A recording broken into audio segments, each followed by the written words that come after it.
भगवान महावीर स्वामी यांच्या जयंतीनिमित्त आष्टा शहरात राष्ट्रवादी काँग्रेस पार्टी व निशिकांत दादा युथ फाउंडेशन यांच्या वतीने पक्ष कार्यालयात अत्यंत भक्तिभावाने व उत्साहपूर्ण वातावरणात पूजनाचा कार्यक्रम संपन्न झाला।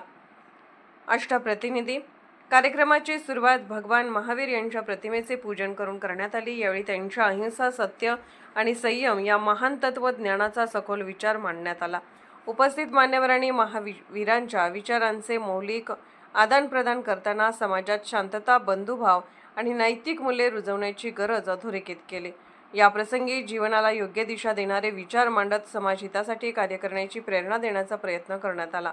महावीरांच्या शिकवणीप्रमाणे प्रत्येकाने आपल्या आचरणात साधेपणा, करुणा आणि प्रामाणिकपणा अंगीकारावा असा संदेश यावेळी देण्यात आला। या कार्यक्रमाला प्रवीण भाऊ माने, उदय भाऊ कुशिरे, विजय भाऊ ढपले, अमोल चाळके, दादासो गावडे, रविराज चव्हाण, अकबर वारुसे, शोएब संदे, सूरज वाघमारे, दत्ताभाऊ कोळेकर, गणेश चोरमुले आदी कार्यकर्ते उपस्थित होते। संपूर्ण कार्यक्रम भक्तिमय व प्रेरणादायी वातावरणात पार पडला असून उपस्थित सर्वांनी भगवान महावीर यांच्या विचारांचा प्रसार समाजात अधिक प्रभावीपणे करण्याचा निर्धार व्यक्त केला।